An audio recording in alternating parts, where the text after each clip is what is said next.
Liberdade gloriosa dos filhos de Deus. Sejam muito bem-vindos, todos, nessa ferramenta maravilhosa que eu estou no Facebook. Hoje é dia 19 de dezembro de 2023. Faltam poucos dias para terminar esse ano que eu quero dedicar a você e dizer melhor ano. Eu decreto que esse seja o melhor ano para você. Ainda dá tempo você viver uma vida completamente abençoada. Não abençoada de estar recebendo bênção todos os dias, mas viver um abençoado final de ano. Porque você é isso, você é um abençoado irmão. Você, de qualquer parte do mundo que estiver vendo aqui esse vídeo, né? Esse chá com palavra. Vamos lá, fazer um chá aqui para desintoxicar das toxinas nocivas que nos colocaram desde que a gente nasceu. Você já ouviu dizer, você nasceu um campeão, só que depois que você nasceu, aí fizeram de você um fracassado e um derrotado. Mas você é o que você é um abençoado, com todas as sortes de bênção. Bem, o nosso chá de hoje tem um tema, e o tema o tema é a liberdade gloriosa. Você sabe que ninguém fala isso, né? Liberdade gloriosa. A liberdade, ela é muito perseguida. As pessoas não querem que outros vivam a liberdade. Um certo dia, eu estava vendo, eu acho que um programa na televisão, e ali eu parei um pouco para ver algumas pessoas falando alguma coisa, e uma pessoa falou assim, você sabia que a princesa Isabel não libertou os negros? Ela escravizou os pobres. E faz sentido, porque ninguém quer que você seja liberto, ninguém quer que você seja livre. A carne, a matéria, o físico, tende a viver na escravidão, em freio, sabe? Em dogma, em alguém acima de você te escravizando, te colocando regra. É isso que fisicamente a carne gosta disso.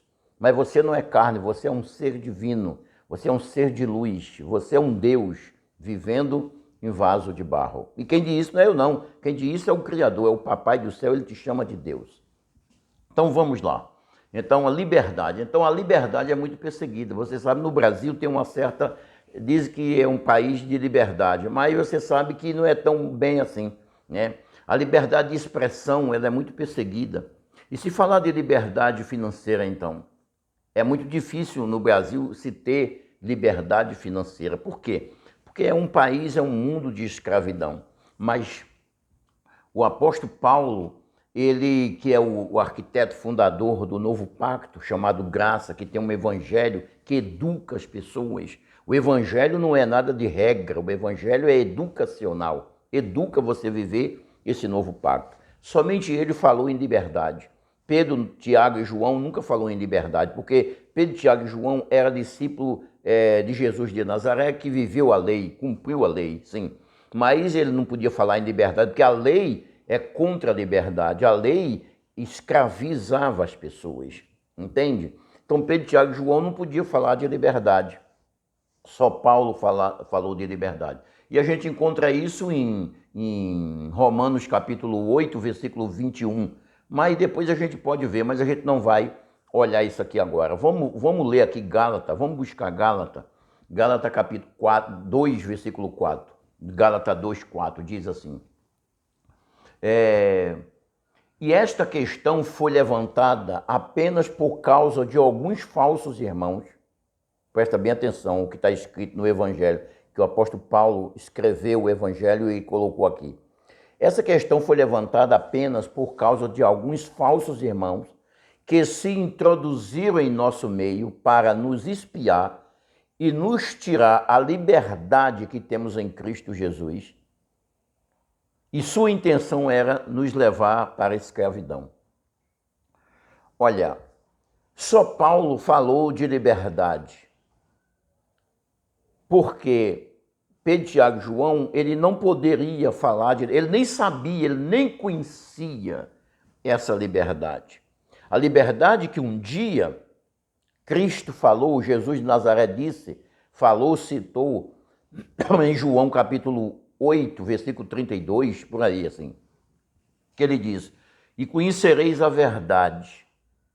Conhecereis a verdade e a verdade te torna livre. E essa liberdade foi oculta, ninguém quis pregar ela. Aliás, perseguiram o apóstolo Paulo por ele escrever, receber no terceiro céu o evangelho e está vivendo a liberdade dos filhos de Deus. E muitas vezes alguém fala assim: ô bispo, essa liberdade que o senhor fala não é induzir as pessoas a pecar? Então, abençoado, eu digo, a liberdade não induz ninguém a fazer nada errado. Porque a liberdade é você ser livre. E o ser livre é para fazer e não fazer. Por exemplo, se eu não quiser pregar para ninguém, eu não sou mais obrigado a fazer isso, porque eu sou livre. Isso é poder. Poder para fazer ou não fazer. Por exemplo, Jesus quando foi... Não quero falar de quando ele foi preso só, mas antes dele preso, alguém pediu para ele fazer alguma coisa que não era justo. Eu lembro que um dia ele mandou os discípulos entrar numa aldeia, eu acho que para pedir morada, dormida, guarida, e eles negaram. E alguém disse assim: você não quer fazer que nem Moisés, não tocar fogo em tudo isso e matar todo mundo? Aí ele falou assim: eu não vim aqui para fazer isso. Eu não vim aqui para matar, eu vim aqui para trazer a liberdade. Então, ele tinha o poder de fazer isso, mas ele era livre. Então, quem é livre não é obrigado a fazer.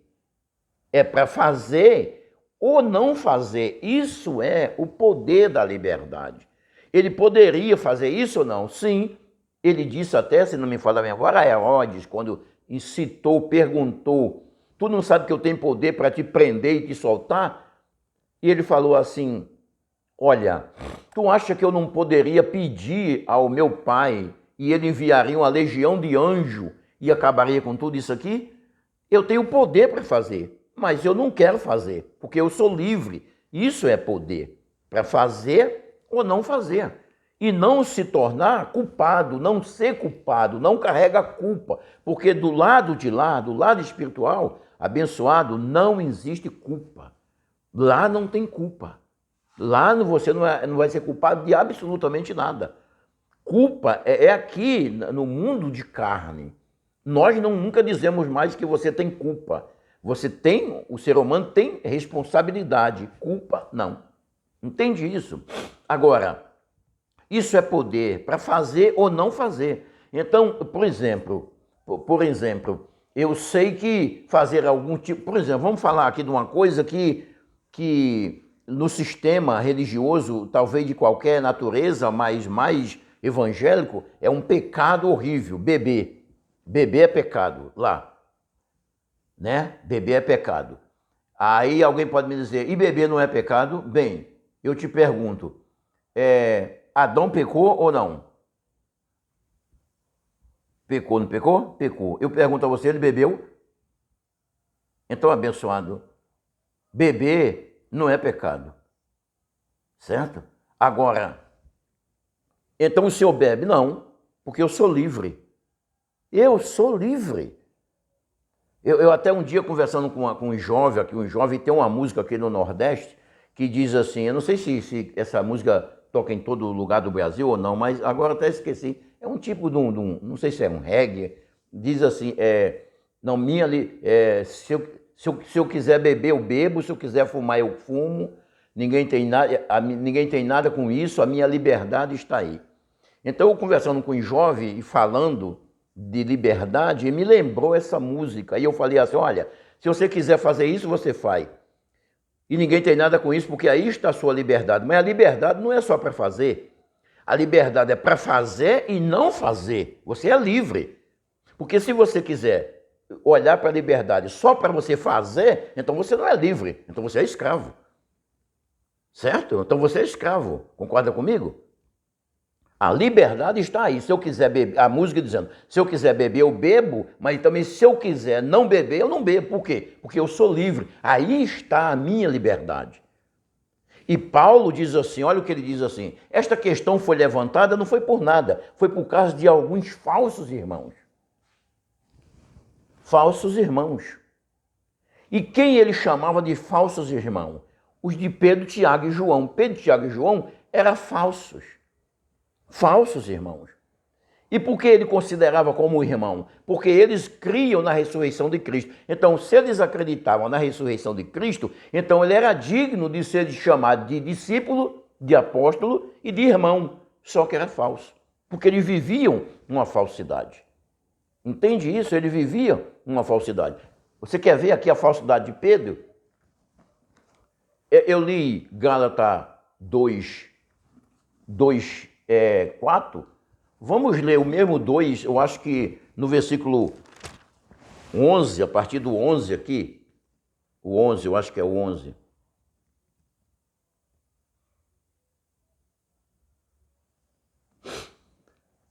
Vamos ler aqui o 12. Olha o que ele diz aqui, ó. A gente leu o 4, né? Vou ler depois eu vou ler o 11, mas eu quero o 12 e o 13. Com efeito, antes que chegare alguém da parte de Tiago, comia com o gentil. Quando, porém, chegaram, afastou-se, por fim, veio a apartar-se, temendo os da circuncisão. Olha, deixa eu ler o 11 aqui para você entender com quem está falando. Quando, porém, Ceifa, que é Pedro, veio a Antioquia, resistir-lhe face a face, porque se tornara repreensível. Ele era um sujeito merecedor de repreensão. Por quê? Com efeito, antes que chegasse alguém da parte de Tiago, comia com o gentil. Comia com o gentil. Olha o que é uma falsidade. Antes que chegasse os da circuncisão, os irmãos dele lá, os da denominação dele, ele comia com os gentios. Comia com os gentios. Quando, porém, chegaram, afastou-se por fim, veio a apartar-se, temendo os da circuncisão. Então, antes que chegasse o Tiago com alguns demais, ele comia com os gentios. Comia. Quando chegou os da denominação dele, ele se afastou do gentio. Isso é ou não é uma falsidade? Por isso que ele chamou de falsos irmãos. Porque faz as coisas escondido. Porque se eu dizer que eu comer, se eu entrar na casa de uma moça que na sociedade acha que ela não é bem correta, é pecado, e alguém me vê lá, aí diz que eu estou em pecado. Porém, nos tempos de hoje, depois da cruz, não existe mais o pecado. Entende isso? Aí ele diz aqui, vamos ler mais aqui o 13.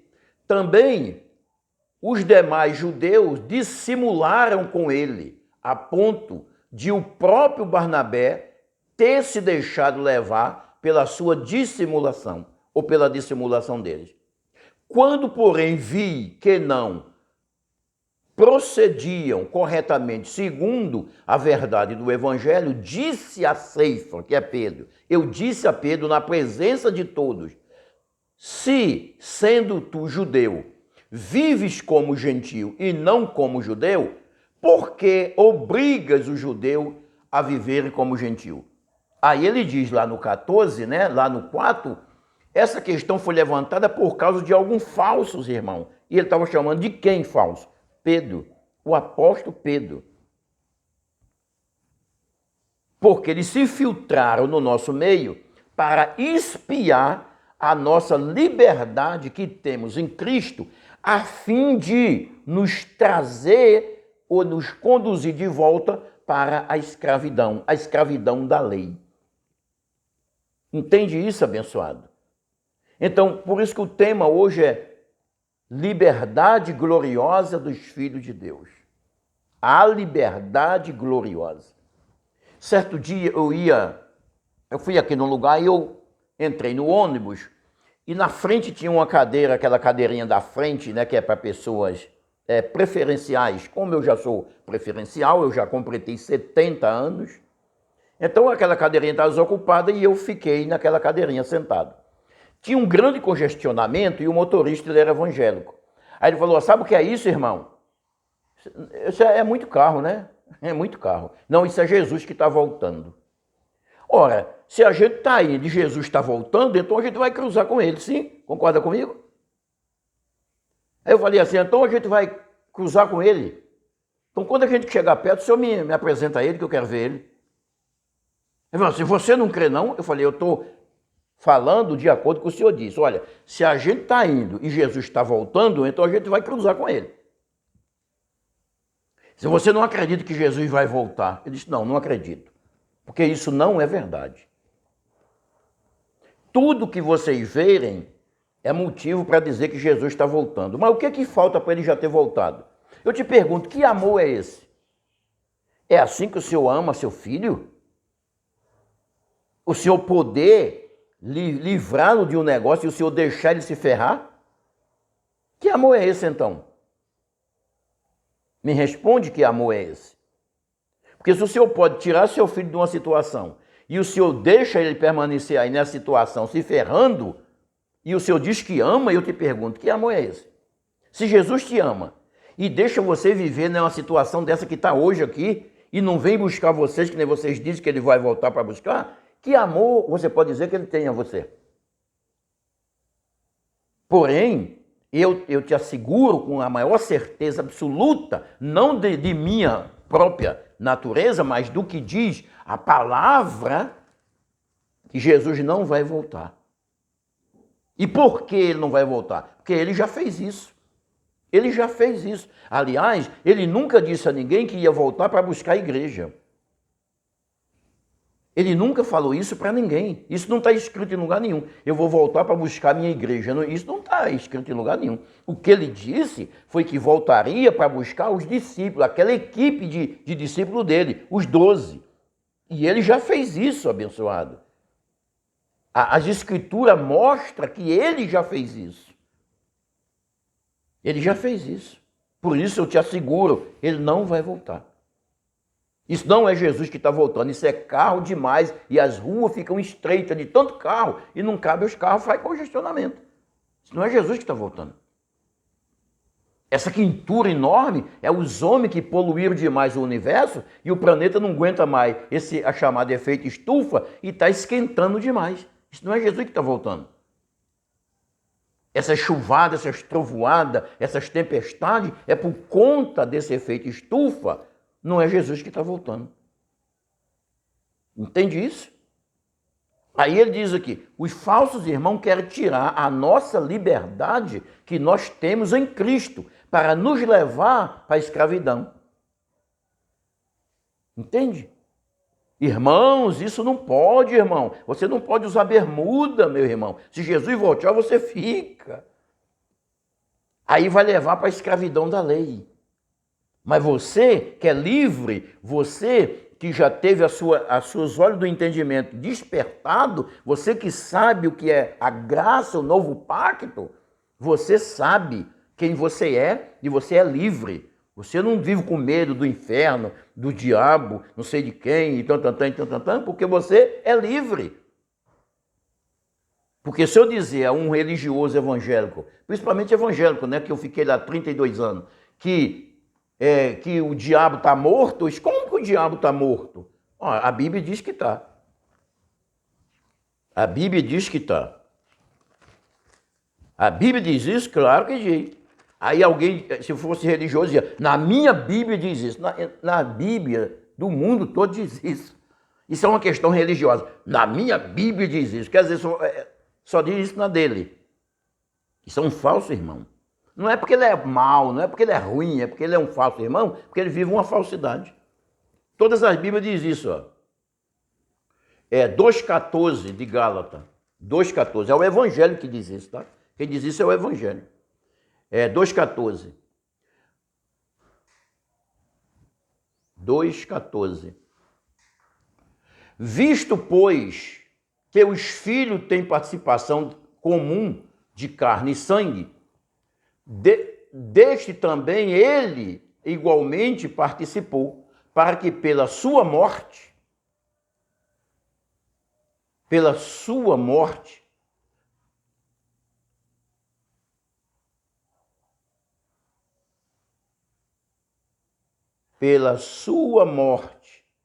destruísse o que tem o poder da morte, a saber, o diabo. Nessa versão aqui diz destruísse, mas uma versão mais completa diz aniquilasse. A morte de Cristo na cruz aniquilou o diabo que tinha o poder da morte. Então o teu inimigo, o teu amigo matou o teu inimigo. O teu inimigo, que era o diabo, o teu amigo Jesus matou o diabo. O diabo está morto. Se o diabo está morto, por que tu tem tanto medo do diabo? Porque os falsos irmãos, os falsos pregadores, pregam que ele está vivo. E por isso que tu tem tanto medo de uma pessoa, vamos chamar de pessoa, né? Que tá morto. O Evangelho diz que o diabo está morto. Ele participou dessa vida carnal, dessa vida material, de carne e sangue, para que pela morte dele aniquilasse quem tinha o poder da morte, o diabo. Quando você recebe esse novo pacto, quando você recebe essa ciência de Deus tratando com o homem, que é graça, que destapa quem tu és, tu vive a liberdade dos filhos de Deus. E deixa de ter medo do diabo, porque o diabo não existe mais. O diabo está morto. E se o diabo está morto, ele não pode fazer mais nada com você. Aí você não vai ter medo que ele está na porta da sua casa com uma estrovenga querendo cortar teu pescoço se você não fizer o que o seu amado diz. O seu líder diz. Porque o que o seu líder diz não é verdade para os dias de hoje. Entende isso, sim ou sim? Então, eles chamam isso de falsos irmãos. Os de Pedro, Tiago e João. Porque não só Pedro, mas os dele, porque ele era o líder, né? Ele era o líder da seita dos nazarenos. Ele era o líder. Então, o pastor não é culpado, porque ele diz o que o líder dele diz. Eu fui liderado muitos anos. Em algumas épocas eu também liderei alguém.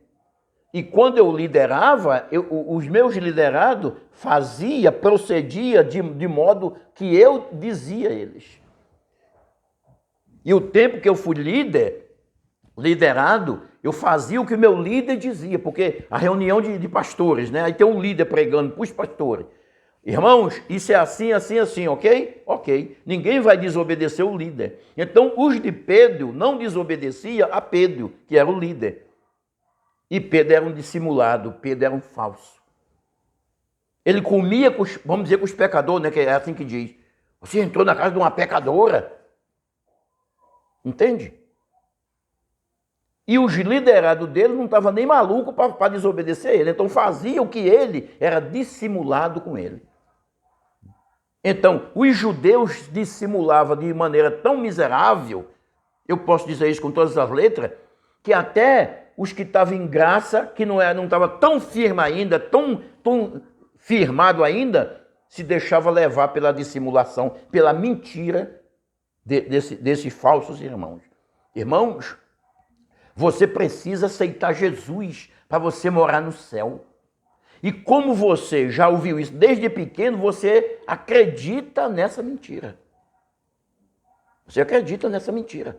Porque eu te pergunto, uma vez eu falei para um e falo para qualquer pessoa, me mostra aqui, nesse livro chamado Bíblia, aonde está escrito dizendo que eu preciso aceitar Jesus para morar no céu. Me mostra aqui. Não tem isso aqui. Não existe isso aqui. Então isso é coisa antibíblica. E para ele falar uma coisa que não está na Bíblia é pecado. Então ele vive pecando porque isso não está na Bíblia. Agora eu te mostro onde diz que você não tem esse direito. João 15, não me lembro agora o versículo, mas eu vou citar ele aqui, você lembra. Não foi vocês que me escolheram. Eu não sou escolhido de vocês. Como diz, você quer escolher Deus ou não? Isso é antibíblico. Não foi vocês que me escolheram. Pelo contrário, você é um escolhido meu. Amado, tu és escolhido do Pai. Agora, isso está na Bíblia, sim? Você não tem o direito de escolher o seu pai. O seu pai escolheu você. E se você estiver dentro ou fora dessas denominações, você é filho. E filho é filho, cara. Eu te pergunto, o pai tem 2 filhos. O pai tem 2 filhos.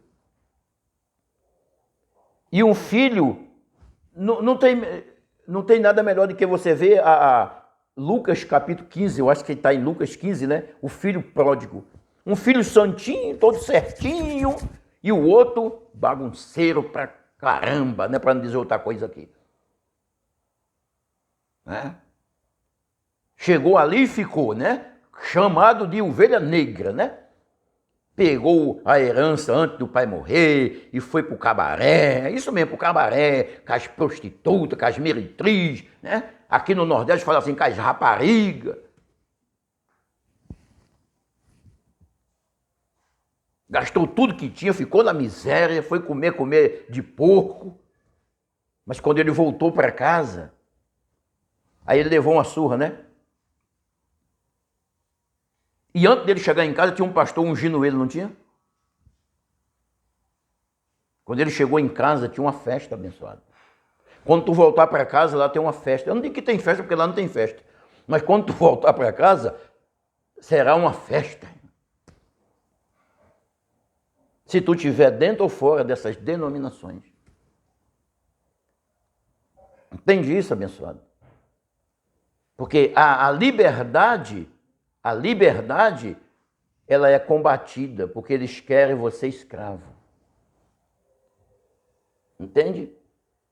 Eles querem você escravo. Agora vamos buscar o versículo que fala da liberdade gloriosa dos filhos. Vamos lá em Romanos capítulo...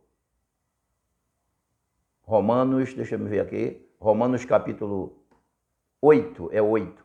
8, 21. Vamos ler aqui. E eu gosto de uma versão, tem uma versão muito...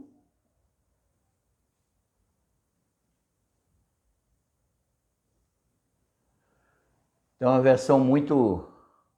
Essa versão que eu estou com ela aqui, eu acho que ela não está tão legal, deixa eu buscar uma que tem aqui. Diz assim, ó, na minha versão que eu vou ler aqui, tá? Um dia, eu não sei se eu vou ver isso, mas eu almejava muito ver isso. Como eu já tenho 70 anos, e se eu viver mais 30, eu acho que eu vou ver sim. Eu tenho esperança que eu vá ver isso acontecer. Eu tenho esperança, certo? Um dia, o próprio universo ficará livre do poder destruidor. Porque isso não é só no Brasil, na Argentina, não. Isso é em todo o universo. A escravidão está em todo o universo. Os Estados Unidos é um país mais livre, mas mesmo assim ele gasta muito dinheiro para manter aquela liberdade que eles vivem. Porque ele é bombardeado por Osama Bin Laden, por não sei quem, pelos terroristas, etc, etc, por causa da liberdade dos americanos. Vamos lá. Um dia o próprio universo ficará livre do poder destruidor que o mantém escravo. Como eu vou dar muita gargalhada do meu ser. Como diz que Deus se ri dos inimigos. Como eu vou me burlar no dia que acontecer isso. No dia que os olhos do entendimento da amada igreja, da esposa do Criador, que você é a esposa e não noiva, isso é a maior falsidade. Tirar o seu direito. despertar e viver essa liberdade. E essas pessoas que vivem te escravizando, tem que cair fora. Ou ser despertado também e pedir desculpa. Mas não precisa pedir desculpa porque eu vivi assim 30 anos. Eu também era escravo. A pessoa aprende a ser escravo para escravizar. E tomará parte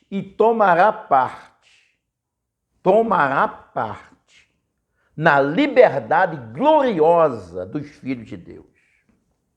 Olha que coisa, olha, eu fico arrepiado. Que maravilha, que maravilha. Um dia, o próprio universo, todo o universo, quando falo universo não é o geográfico, é as pessoas. Todo mundo que mora nesse universo, nesse planeta, vai ficar livre desse poder destruidor. Esse poder que destrói a tua alma, destrói a tua alegria, destrói a tua felicidade. Você sabia que a sua jornada,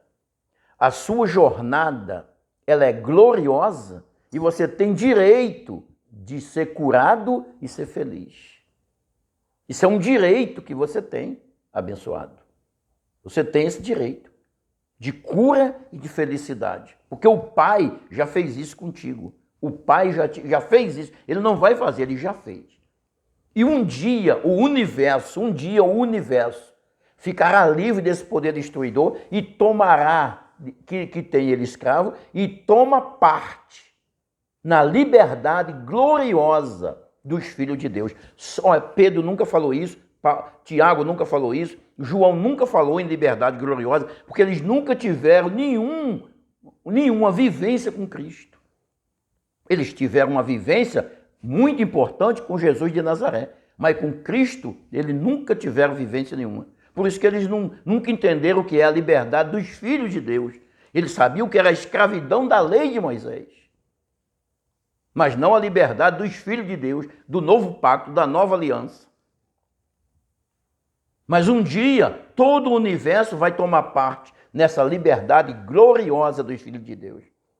E deixar de ser escravo, de viver de imposição de mão de alguém. Porque, mas se não for a cura, é a cura. A cura você pode obter ela pela imposição de mão, que é o poder falso, o poder enganador, um poder sedutor, um poder que te mantém na mentira. E você pode obter a cura pelo lado certo, pelo lado direito. Você sabendo quem você é, você tendo ciência de quem você é e os direitos que está empregado em você, você obter ela de maneira gloriosa por você mesmo. Porque o dinheiro é o dinheiro. O dinheiro que uma pessoa obtém com o suor do rosto é o mesmo dinheiro que uma pessoa obtém vendendo droga. O dinheiro é o dinheiro. O dinheiro que a pessoa obtém vendendo droga tem o mesmo valor do dinheiro que a pessoa obtém com trabalho honesto. R$100. Se ele foi adquirido vendendo droga e se ele foi adquirido com trabalho honesto, ele compra um negócio de R$100. Ele tem o mesmo valor, ele é o mesmo dinheiro. Agora, pode-se obter esse dinheiro fazendo coisas que não é corretas e pode-se ter ele fazendo as coisas corretas. Nós preferimos as coisas corretas. Então a cura é a cura. Você pode obter ela por esse falso poder, por esse poder enganador, que está descrevido em 2 Tessalonicenses, capítulo 2, eu acho que o versículo 10, não me fala, 10, 11. A operação do erro, ou você pode ter ele de maneira correta, você mesmo sabendo quem você é, e que você já é curado, e que você tem o poder da cura em você, e você usa isso com os seus próprios lábios, confessando e crendo, e obter o seu milagre, de maneira correta, de maneira que agrade o Criador, de maneira que agrade ao Pai. E andar de cabeça erguida diante de Deus. E o que é andar de cabeça erguida diante de Deus? É não rapar o bigode, É não deixar o cabelo crescer?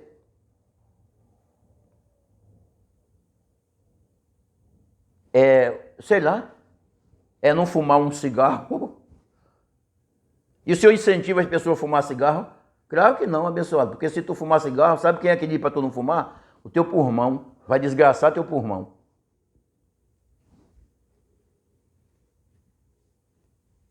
Quando você é livre para fazer ou não fazer. Se tu beber bastante, né? Não é se você tomar um vinho de vez em quando. E você está mandando a pessoa tomar vinho, eu não estou mandando nada, cara. Eu estou dizendo. Só estou dizendo que não é pecado. É até bom. Se você tomar uma taça de vinho todo dia, mas o vinho, tá? Não é aquela bebida horrorosa que vende aí de R$1. Um vinho bom. E tomar uma taça por dia, quem tem de saúde diz que é bom. Aliás, a Bíblia, o apóstolo da graça, o fundador e arquiteto da graça, o apóstolo Paulo, ele recomendou uma pessoa que tinha um problema estomacal, disse, toma um pouco de vinho por causa da enfermidade, é bom. Mas eu só posso tomar se for doente? Eu não sei, não. Entende? Não. Mas isso não é pecado. Quando você sabe quem você é e o direito que você tem em Cristo, você é livre. Sem precisar de ninguém para te corrigir, de ninguém para dizer vá por aqui, vá por ali, porque você que sabe o caminho. Você já chegou lá, você não precisa mais de caminho.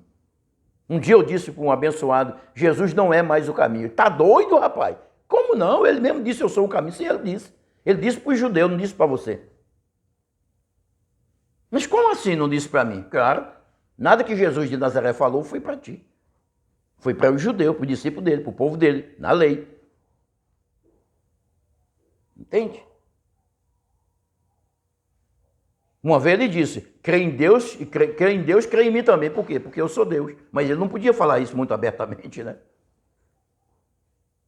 Porque se você crê em Deus, crê em mim, está crendo na mesma pessoa. Então, aí eu disse a ele, Jesus disse que era o caminho para os judeus chegar lá. Mas agora já estamos lá. Então eu até citei para ele assim, se você está no Pernambuco e você quer ir para São Paulo, ou para qualquer outro lugar, você precisa de um caminho. Sim? O caminho mais certo, quem está aqui em Recife, é pegar a BR-101, se quiser vai até Feira de Santana na 101, em Feira de Santana, se quiser, deixa a 101 e pega a 116, e vai até em Governador Valadares, pega a 381, a 381, e chega em São Paulo, né? Quando ela chega em Belo Horizonte, vira Fernandia, né, a rodovia Fernandia, que é a 381, vai chegar em São Paulo, na Vila Maria, lá na Marginal Tietê. Mas depois que você está em São Paulo, você precisa de caminho para quê, abençoado? Você já está lá. Você já está no reino de Deus. O reino de Deus já está aqui. Então você não precisa mais de caminho. Você já nasceu no reino de Deus. Você quer caminho para quê? Mas quando você não tem o seu entendimento iluminado, daí, abençoado, você acha que você precisa de um caminho para chegar no céu. Você já está no céu. Fisicamente não, mas espiritualmente sim. Sentado nas áreas celestiais com Cristo. Hã? Entende isso, abençoado? Então só Paulo falava dessa liberdade gloriosa dos filhos de Deus, que hoje eu vivo essa liberdade, e por viver ela, eu não sou muito benquisto de muitas pessoas, até a família mesmo, né? Até a própria família não acredita muito nisso, eles têm direito de não acreditar, porque se há 5 anos atrás alguém dissesse a mim que o diabo não existia, eu dizia assim, ele está te usando tanto que tu nem vê mais, está tão cego que não vê mais. Aí deixa de crer na Bíblia, né? Porque no que o abençoado lá diz. A Bíblia diz que Jesus matou o diabo, aniquilou o diabo. E aí? Você vai ficar com o que a Bíblia diz ou o que o abençoado lá está dizendo? Mas você não pode viver essa vida vivendo onde se prega a lei de Moisés te escravizando no rudimento do velho pacto. Daí um chá com palavra para te desintoxicar dos rudimentos que te escraviza na lei de Moisés. Foi um prazer estarmos juntos e a gente se vê numa outra oportunidade. Paz eterna, abençoado.